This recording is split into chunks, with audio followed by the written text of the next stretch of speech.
ben voilà, c'est sur cette place que tous les ans, à la même époque, au début mai, on organise les Vertifolies. On y trouve à la fois des stands, des animations qui sont liées au jardin. D'abord, évidemment, le troc de plantes, le troc de graines. Ensuite, des animations autour du développement durable, des conseils pour le jardinage. On peut échanger avec des spécialistes comme des universitaires ou bien avec des personnes autodidactes dans leur jardin mais qui ont un savoir énorme. On a des animations festives qui permettent aux enfants et à des gens de tous les âges de pouvoir découvrir des petites choses d'une manière amusante. Dégustation aussi, bien sûr. Je crois que chacun y trouve son compte.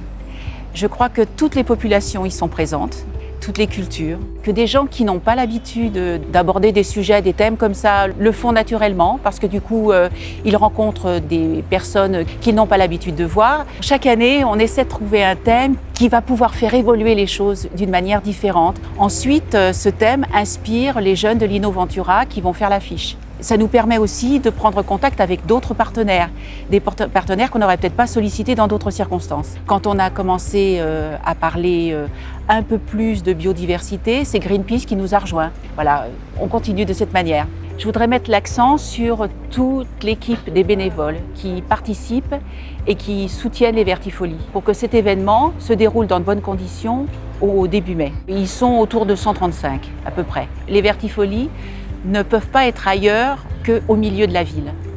Parce que c'est une occasion de parler de la biodiversité et de partager des thèmes communs et de présenter cette biodiversité, de la faire exister au milieu d'un lieu qui est les immeubles, les bâtiments, etc. Et ces enfants qui sont là sur leur balcon avec leurs 3 petites fleurs et qui vont les planter parce qu'on leur a raconté ce que c'était que l'histoire d'une petite graine, et ben c'est le principal.